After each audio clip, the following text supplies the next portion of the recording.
Apple goes to extreme lengths to prevent information about its upcoming products from leaking before their official release. Many companies do this too, but Apple has greater incentives to. It is one of the most copied companies in the world, and consistent leaks could hurt its finances and give its rivals and copycats an edge.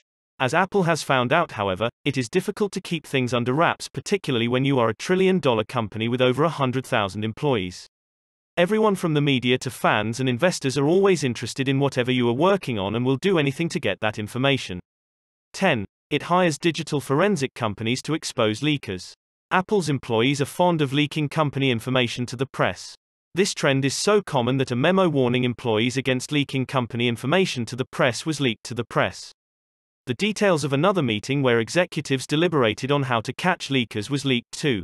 1. In response, Apple puts great efforts into exposing leakers.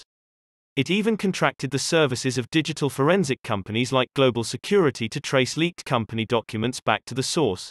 So far, Global Security has exposed several Apple employees who leaked information about unreleased products to the press. It also works with Apple's suppliers to track leakers along with those who gained unauthorized entry into restricted areas or stole patents, prototypes and completed products. 9. It finds its suppliers. A few years ago, a sapphire glass maker called GT Advanced went bankrupt. The company soon filed charges against Apple amidst claims a $50 million fine Apple imposed on it contributed to its downfall. We do not know the explicit details of the fine because both companies signed a non-disclosure agreement. However, from the limited details GT's attorneys presented in court, we know Apple fined the company for leaking information about the unreleased iPhone 6.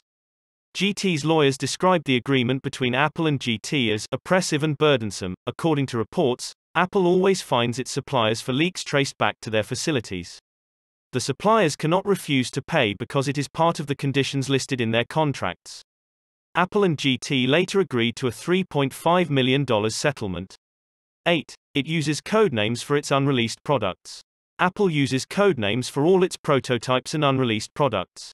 That way, no one will have an idea of what the product is about even if the codename leaked.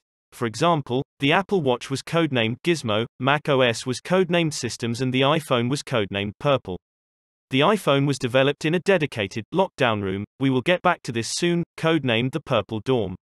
Employees working there adhered to strict rules like never talking about the prototype iPhone outside the room. The 1994 Power Macintosh 7100 computer was codenamed after astronomer Carl Sagan, who was unimpressed when he found out. Apple responded by renaming it Butt-Headed Astronomer. Sagan filed charges, first against the Butt-Headed Astronomer codename and later, the Carl Sagan codename. He lost both. He and Apple later reached an agreement to codename the computer law, which means lawyers are wimps.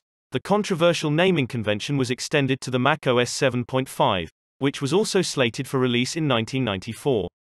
It was originally codenamed Mozart but changed to Capone after Apple discovered Windows had codenamed its upcoming Windows 95, Chicago. Apple's name was a pun on the infamous Al Capone who once ruled over the Chicago crime scene. 7. It uses former intelligence agents to secure unreleased products. Apple's numerous suppliers are its weakest links. Their employees are infamous for leaking unreleased products to the press. One of Apple's worst leaks occurred a few years ago when an employee of a Chinese supplier called Jabal stole thousands of casings of the unreleased iPhone 5C and leaked it to the press. Apple responded by assembling a team of former American soldiers and intelligence agents to monitor its Chinese suppliers. It called them the New Product Security Team, NPS. Every member of the team understood Chinese, so language was no barrier. The New Product Security Team had unhindered access to suppliers' factories where they audited their inventories and checked the trash to confirm no material was missing. The team was largely successful. On one occasion, they even caught some workers who had dug a tunnel to smuggle Apple's products out of the factory of an unnamed supplier. 6. It threatens to end contracts. Apple has a long list of things it could do to suppliers and contractors that leak its unreleased products. It could fine them, file charges or in extreme cases, end their contract, even if it only suspects them of being responsible for the leak. This has made many Apple contractors like Foxconn, which assembles iPhones, to turn their facilities into modern fortresses. Foxconn employees can only gain access to the factory with security cards, after which guards cross-check their identity with fingerprint scanners. Guards also use metal detectors to search them before they leave the facility. Apple's contractors take their security so seriously that guards at a Foxconn factory in Longhua, China, beat up and harassed a Reuters reporter for taking photos of the facility from the street. The harassment only ended when the reporter called the police.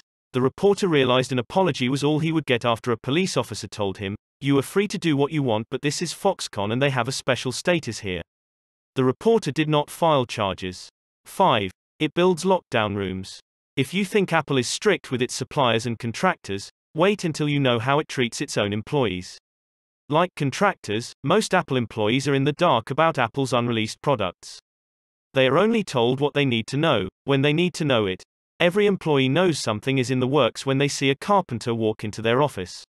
However, in keeping with Apple's policies, they do not ask questions because they know someone would have spoken to them if it were their business.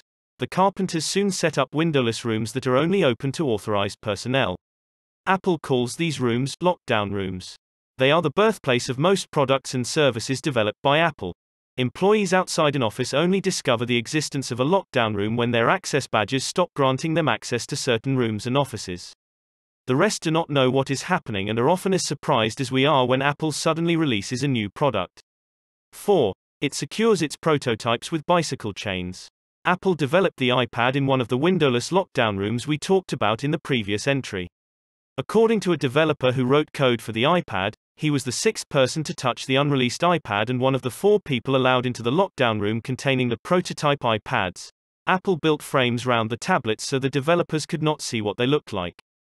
They could not move the tablets either because Apple secured him to the table with bicycle chains. Apple took photos of every part of the table containing an iPad so they could trace leaked pictures by comparing the patterns of the wood grains. The developer added that Apple took down the names and social security numbers of everyone working in the room. They were explicitly forbidden from talking to anyone about the iPad. That includes their boss and wife. 3. It made third-party developers sign non-disclosure agreements. Every Apple employee is required to sign a non-disclosure agreement just like employees at every other major tech company out there. However, Apple got into the news for the wrong reasons a few years ago when it asked third-party developers building apps for the App Store to sign non-disclosure agreements. Apple had just opened the App Store to third-party developers at the time and it was concerned they may leak confidential secrets that may be helpful to its competitors. The contract forbade developers from disclosing the details of the applications they were working on or even if their app was rejected from the store. The contract was controversial at the time because the developers were not Apple employees and liked letting their community know about their latest projects. The developers extensively condemned the agreement, causing Apple to suspend it a few weeks later. 2. It built an employee-only restaurant. Apple will go to any length to prevent its employees from spilling confidential information even if means separating them from the public. This was what happened in 2012, when it built an exclusive restaurant for employees at its former headquarters in Cupertino, California. Apple had a restaurant inside its Cupertino office at the time. However, it was open to visitors on the condition they were with an employee. As it turned out, the presence of an employee was not enough to dissuade Apple's fears that rival businesses and journalists may visit to eavesdrop on conversations. So it built a second restaurant to exclusively serve its employees. 1. It forbids employees from talking about Apple online. Apple has detailed guidelines about what its employees can say about the company and their co-workers. This rule applies even if the employee does not identify themselves as Apple employees. For example, no employee can talk about another employee without permission from the employee involved. Employees cannot write about Apple on blogs or websites, even if it belongs to them or Apple, or comment on rumors about Apple anywhere on the internet, even if it is just their own opinion. The rules extend to employees who identify themselves as Apple's employees on social media. Apple says they have to behave in socially acceptable ways since people will consider them an extension of the company. For one, they cannot comment on any controversial content on the internet.